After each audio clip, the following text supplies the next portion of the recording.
하나님 말씀 시편 139편 1절에서 14절, 구약 904페이지에 있습니다. 시편 139편 1절에서 14절 한 절씩 읽고 마지막 같이 있습니다. 제가 먼저 읽습니다.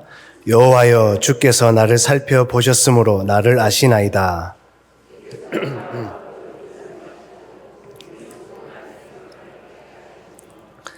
나의 모든 길과 내가 눕는 것을 살펴보셨으므로 나의 모든 행위를 익히 아시오니,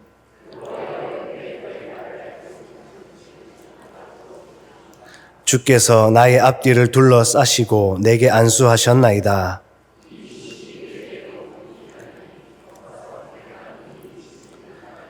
내가 주의 영을 떠나 어디로 가며 주의 앞에서 어디로 피하리이까?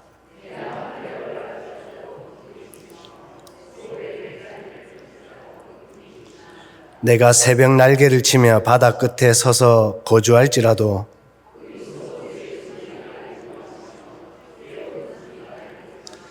내가 혹시 말하기를 흑암이 반드시 나를 덮고 나를 두른 빛은 밤이 되리라 할지라도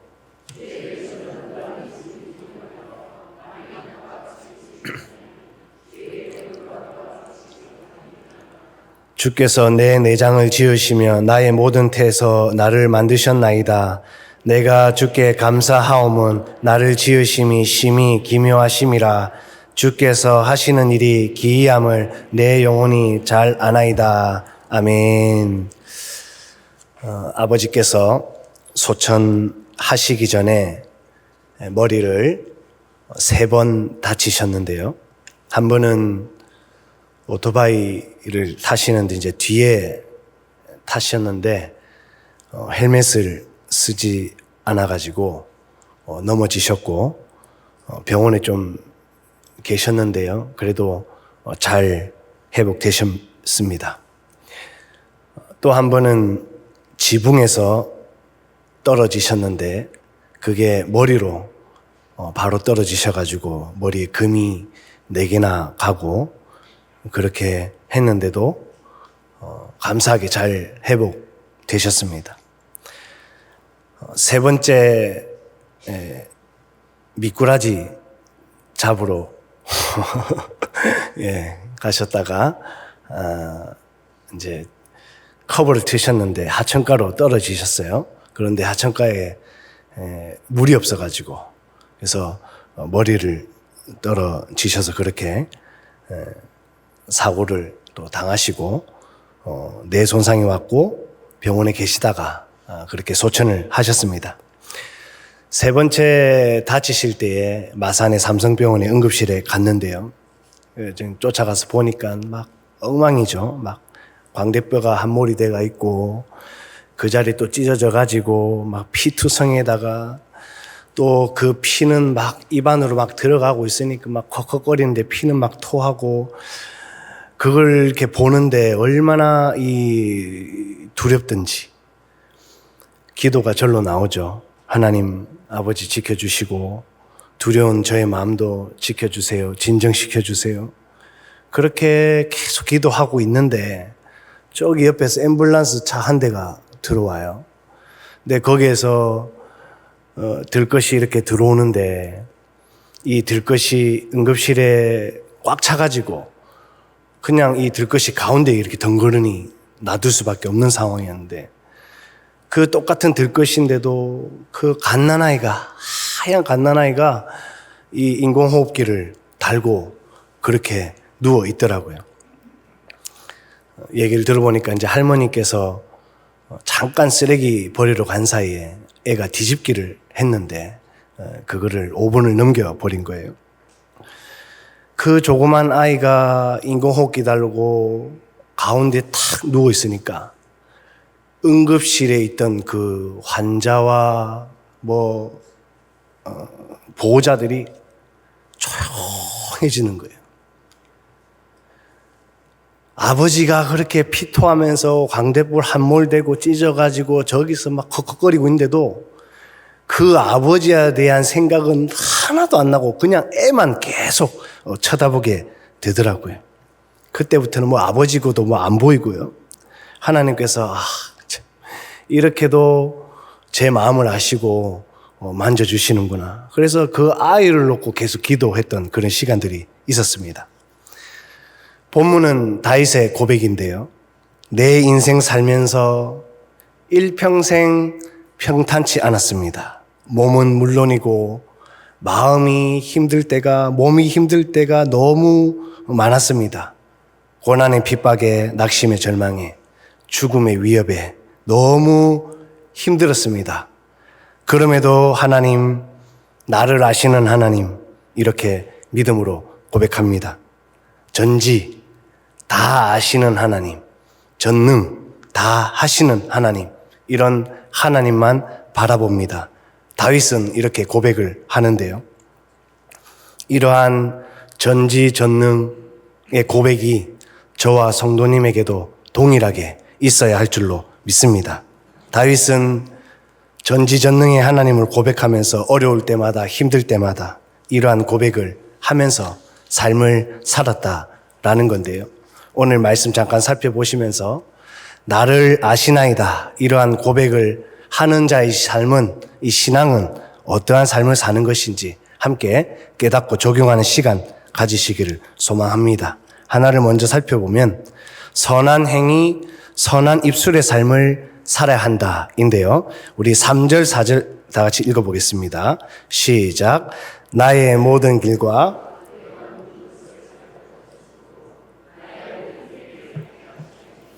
여호와여, 내 혀의 말을 알지 못하는 신 것이 하나도 없으시니이다. 나를 아시나이다, 이렇게 고백하는 그 신앙의 삶은 선한 행위, 선한 입술의 삶을 살아가야 한다라는 것입니다. 하나님을 의식하는 자다라는 겁니다.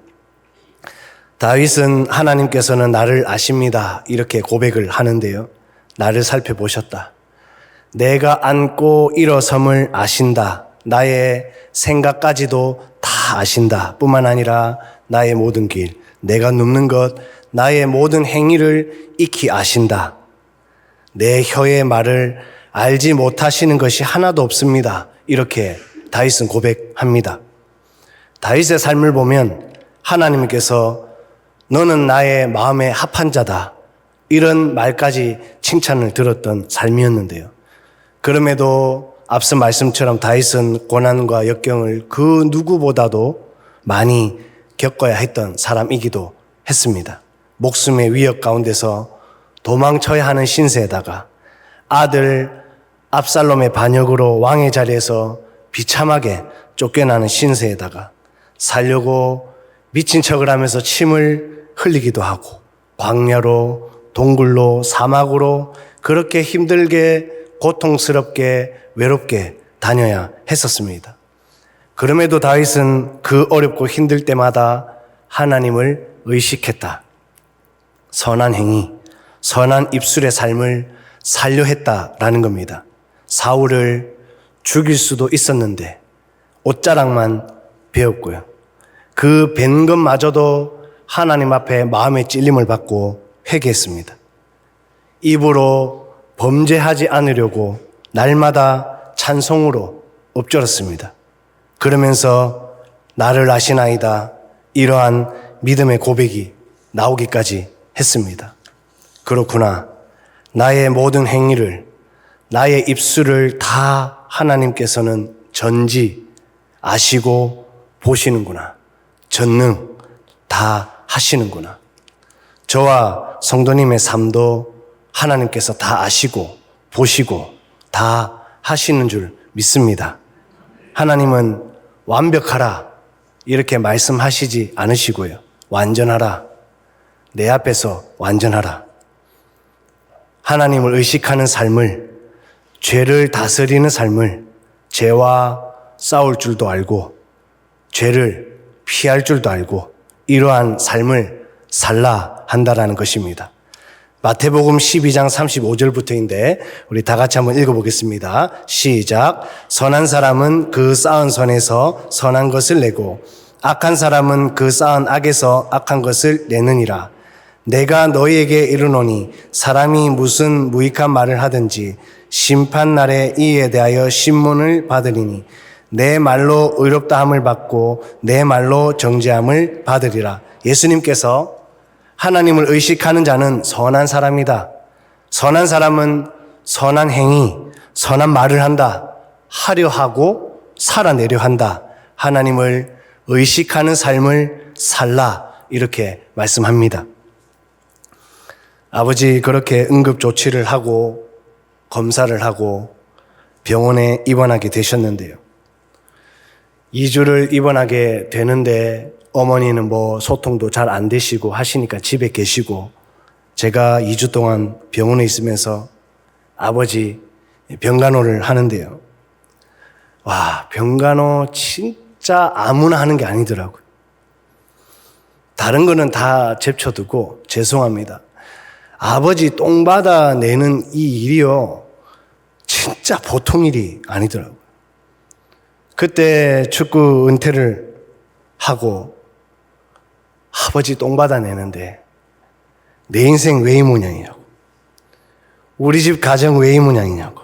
혼잣말로 생각으로 며칠을 그렇게 얼마나 아버지 똥 받아내면서 불평했던지. 며칠 지나고 나니까요.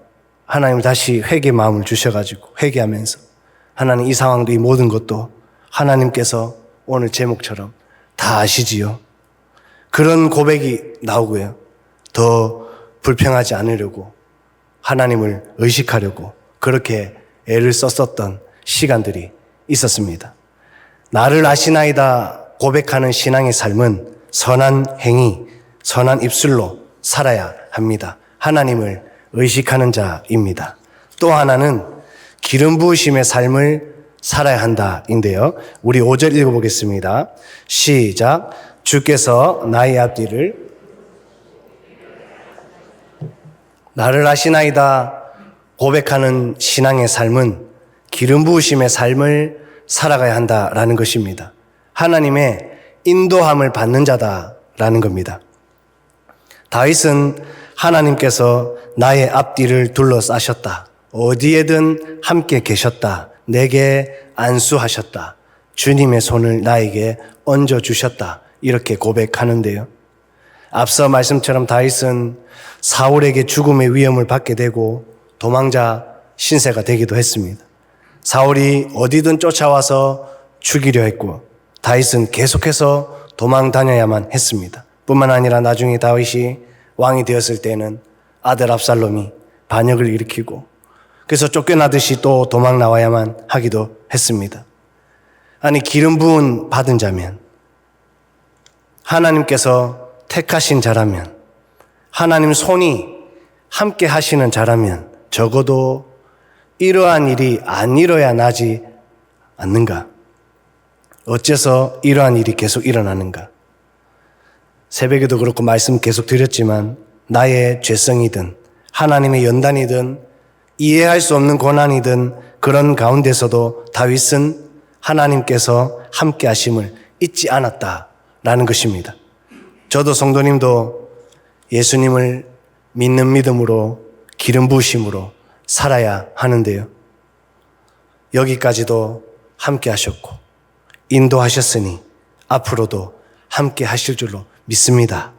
이런 고백과 더불어서 나를 아시는 하나님, 하나님의 인도함을 잘 받으며 살겠습니다.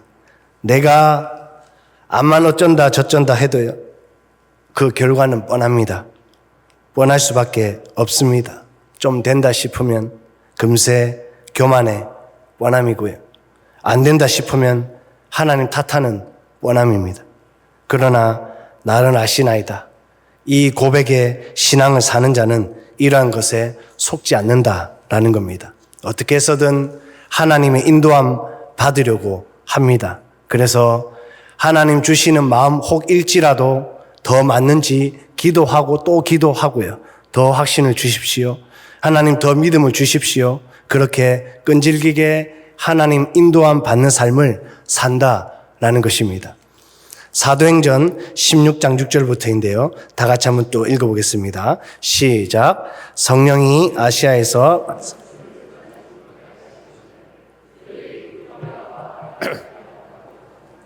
무시아 앞에 이르러 비두니아로 가고자 애쓰되 예수의 영이 허락하지 아니하시는지라. 무시아를 지나 드와라로 내려갔는데 밤에 환상이 바울에게 보이니 마게도냐 사람 하나가 서서 그에게 청하여 이르되 마게도냐로 건너와서 우리를 도우라 하거늘 바울이 그 환상을 보았을 때 우리가 곧 마게도냐로 떠나기를 힘쓰니 이는 하나님이 저 사람들에게 복음을 전하라고 우리를 부르신 줄로 인정함이로라. 사도 바울은 예수의 영, 성령의 인도하심을 받게 되니까 자신의 생각은 내려놓게 되고 우리를 부르신 줄로 인정함이로라. 기름 부으심의 삶, 하나님의 이 인도함 받는 삶을 산다, 이렇게 고백합니다. 예전에 여자 전도사님과 이야기할 기회가 있었는데요. 여자 전도사님이 자취 생활할 때 집에 강도가 든 거예요. 자고 있는데 누가 자기를 깨우더래요. 그래서 눈을 떴다가 다시 감았대요. 꿈인 줄 알고.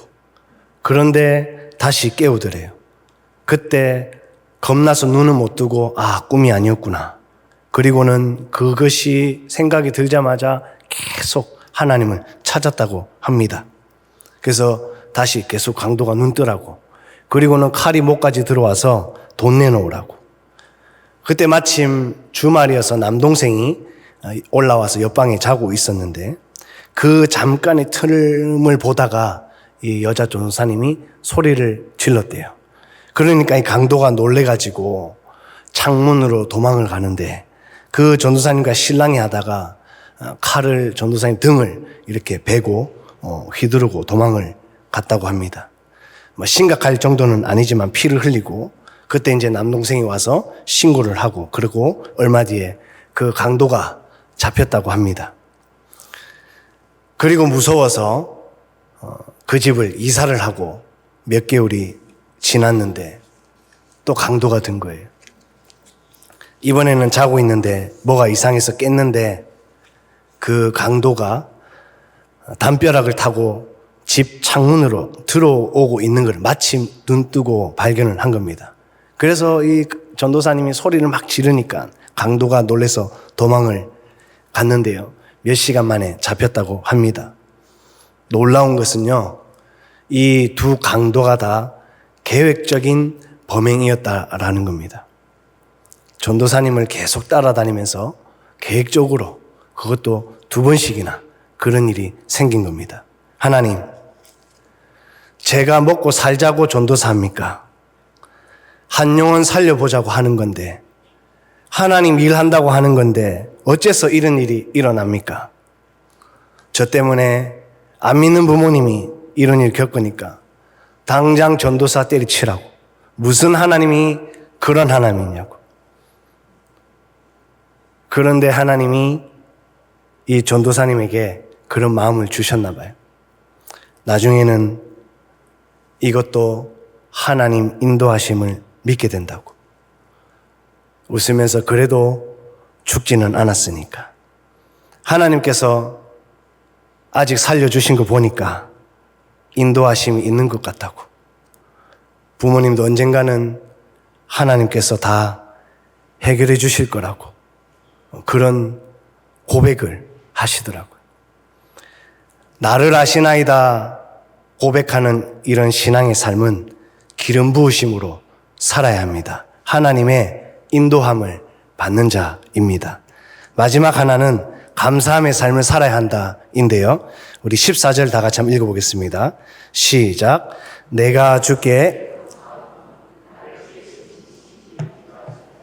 주께서 하시는 일이 기이함을 내 영혼이 잘 아나이다. 나를 아시나이다 고백하는 신앙의 삶은 감사함의 삶을 살아가야 한다라는 것입니다.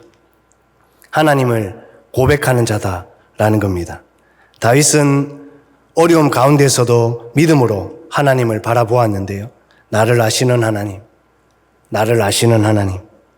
그랬더니 전지전능하신 하나님을 다윗은 더욱 깊이 깨닫게 되었습니다. 더불어서 모태에서부터 나를 선택하신 하나님, 나를 만드신 하나님, 나를 지으심이 심히 기묘하신 하나님, 그 기이함이 너무 놀랍습니다. 내 영혼이 부족하나마 깨닫습니다. 그리고 감사합니다. 그렇게 감사가 나오고 하나님을 고백하는 삶이 됩니다. 하나님을 의식하고 선한 행위, 선한 말하고 그리고 기름 부으심의 삶, 하나님 성령 인도하심 내어 맡기고 살아가게 되니까 이런 놀라운 하나님께 대한 감사의 고백이 나오게 된다라는 것입니다. 저와 성도님의 고백에서도 이러한 고백이 넘쳐야 할 줄로 믿습니다. 다 어렵다 하잖아요. 삶의 질은 많이 높아진 것 같아도 경기도 어렵고 월급도 물가도 물가고 사람 관계라도 원만하면 그나마 위로가 격려가 될 것을 그조차도 만만치 않고 내 뜻대로라도 다 되면 좋은데 또 그것도 아니고 더군다나 이놈의 집구석은 맨날 지옥이네, 맨날 싸우네, 맨날 헐뜯네, 내 편도 없네. 어렵다를 하나부터 10까지 찾으면 아니 10개가 아니라 20가지, 30가지도 더 찾을 수 있는 것이 우리의 형편이 아닌가 하기도 합니다. 그럼에도 하나님께서는 저와 성도님의 고백을 듣기를 원하시는데요. 나를 아시는 하나님. 그럼에도 불구하고 감사합니다. 하나님은 놀랍습니다. 하나님은 너무 기이하십니다. 이런 고백을 듣기를 원하십니다. 데살로니가 전서 5장 18절 범사에 감사하라 이것이 그리스도 예수 안에서 너희를 향하신 하나님의 뜻이니라. 사도 바울은 범사에 감사의 삶을 살아가야 한다. 이것은 하나님 뜻이다. 하나님께서는 감사의 삶과 고백을 원하신다. 저와 성도님에게 격려하며 권면합니다. 아버지 2주 병 간호하고 밀양으로 모시는데요.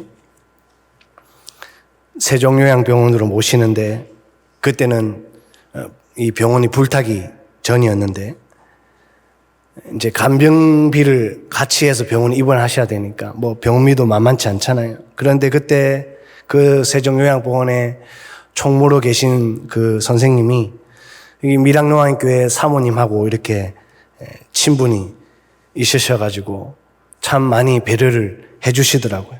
그래서 아버지를 그 병원에 잘 모실 수 있었습니다. 하나님이 이렇게도 일하시는구나. 어려움 중에도 이렇게 때마다 일하시는구나. 감사합니다, 하나님. 그 어렵고 힘든 중에도 그렇게 고백이 나오더라고요. 나를 아시나이다 고백하는 자의 신앙은 감사함으로 살아야 합니다. 하나님을 고백하는 자입니다. 말씀을 정리합니다. 왜 우리 입술에서 감사의 고백이 없는가? 성령 인도하심을 받지 않습니다. 성령의 기름 부으심 받았다 하면서도 자기 뜻대로 살려고 합니다. 그러니 하나님을 의식하는 것이 아니라 사람 의식하고 환경 의식합니다. 악한 말하고 이간질하고 악하게 행동합니다. 그러나 오늘 제목처럼 나를 아시나이다 이러한 고백의 삶을 사는 신앙인은 선한 말, 선한 행동, 하나님 의식하는 삶을 살아갑니다. 성령 하나님 인도함 받는 삶을 살려고 합니다. 감사로 하나님을 고백하는 삶 살아가려 합니다. 저와 성도님 이러한 삶을 잘 살아내셔서 나를 아시는 하나님 이런 믿음의 고백이 넘치시기를 주님의 이름으로 축복합니다. 기도하겠습니다. 사랑의 하나님, 이 밤에 말씀 주시고 깨닫게 하시니 감사를 드립니다. 나를 아시는 하나님이라 고백하면서도 여전히 불신하는 나의 심령과 삶은 아닌지 이 시간 돌아봅니다.